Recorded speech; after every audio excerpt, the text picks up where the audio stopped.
अब देश में ऑफिशियल तरीके से ये पूछा जाएगा कि भाई तुम्हारी जाति क्या है। वाह, कमाल है। इस एआई के युग में, साइंटिफिक युग में ये चीज़ हमारे देश में होंगी तो सोचिए कैसे विकसित भारत बनेगा। तो आइए इस वीडियो में इस बात पर चर्चा करते हैं कि कास्ट सेंसस की क्या ज़रूरत है, क्या इसके फायदे हैं और क्या इसके घातक नुकसान हो सकते हैं हमारे देश के लिए, और अंत में इस बात पर चर्चा करेंगे कि इससे जॉब्स के अंदर, स्पेशली प्राइवेट सेक्टर के अंदर क्या इम्पैक्ट पड़ेगा। तो सबसे पहली बात तो मैं ये क्लियर कर दूं कि ये मोदी गवर्नमेंट ने बहुत बड़ा यूटर्न लिया है अपने ही स्टैंड से, क्योंकि कांग्रेस और राहुल गांधी स्पेशली इस बात की मांग करते आए हैं कि देश के अंदर कास्ट सेंसस होनी चाहिए, आपको याद होगा। पर इस बात को मोदी गवर्नमेंट ने खुद नरेंद्र मोदी जी ने 2021 में खारिज कर दिया, बड़ी चालाकी से, ये कहते हुए कि जाति गणना की कोई जरूरत नहीं है, क्योंकि जातियाँ तो हमारे देश में सिर्फ 4 ही हैं, और उन 4 जातियों में के नाम मैं आपको एक बार याद दिला दूं। किसान, दलित, महिला, युवा, आपको याद होगा, ये मोदी जी ने संसद में खुद कहा था। तो जाति जनगणना की बात दब गई। अब चूंकि हमारे देश में 2021 के बाद जनगणना नहीं हुई है, कोरोना आ गया था, तो अब जनगणना तो होनी है। तो मेरे ख्याल से ये इस साल के एंड में या जनवरी में स्टार्ट हो जाएगी। तो इस बात से बड़े मैं हैरान हूँ, अचरज में हूँ कि जाति जनगणना की क्या जरूरत है। तो चलिए इसके पहले तो फायदे की बात कर लेते हैं। निश्चित रूप से इसके फायदे भी हैं एक दो, तो उनको भी मैं आपसे शेयर करना चाहूँगा।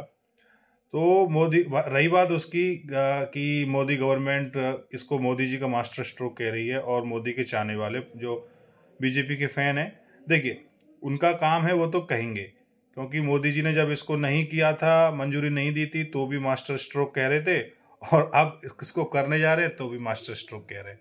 तो हमें इस चीज़ पे नहीं जाना है कि पॉलिटिकल पार्टी एक दूसरे पे क्या आरोप लगा रही हैं। हमें ये जानना है कि इसके फायदे क्या है, नुकसान क्या है। तो एक तो फायदा इसका ये हो सकता है कि चलो आप कास्ट सेंसस करा भी दो, तो हमारे पास देश में जितनी भी हजारों सैकड़ों जातियां हैं उनका हमें डेटा मिल जाएगा, और उस डेटा से जैसे कि सरकार दावा कर रहे हैं कि हम योजनाओं को बेहतर तरीके से टारगेट कर सकते हैं। ठीक है, मान लिया आपकी बात। अब एक बात बताइए कि योजनाओं को आप टारगेट तो अब क्यों नहीं कर पा रहे हो? क्या ये नहीं दिखाता कि हमारे देश में सिस्टम फेलियर है, पॉलिसी फेलियर है? और वैसे मैं तो कहूँगा कि जाति केवल एक होती है, गरीब और अमीर। सहमत है इस बात से आप?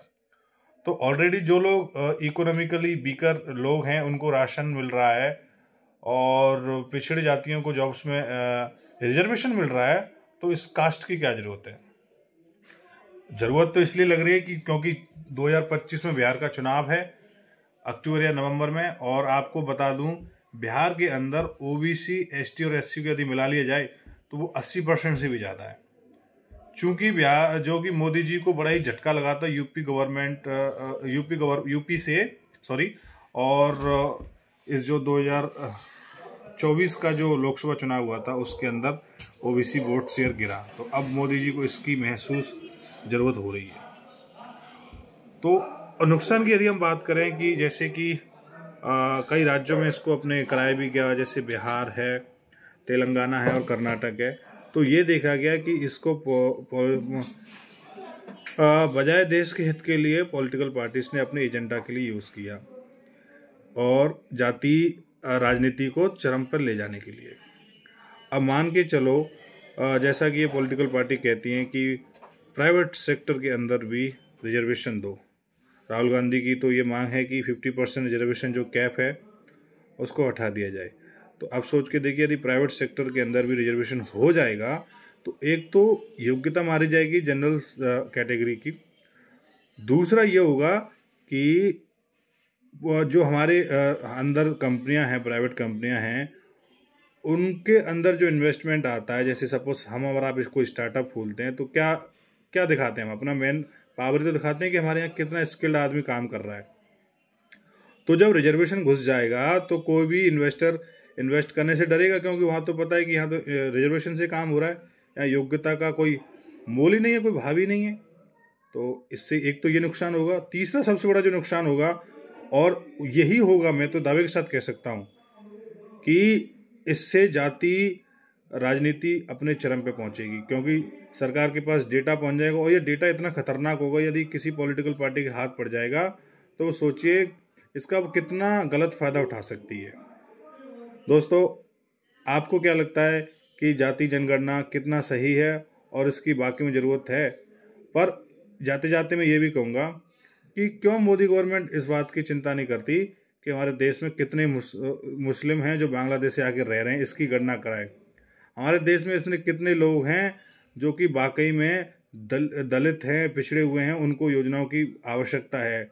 जाति की उसमें क्या ज़रूरत है भाई एक पंडित भी गरीब हो सकता है और एक कहीं जाटव भी अमीर हो सकता है। तो जाति से आप क्या करोगे? जाति तो कुछ नहीं होती, जाति केवल दो ही होती हैं, अमीरी और गरीबी। आप बताइए इस बात से कितना सहमत है?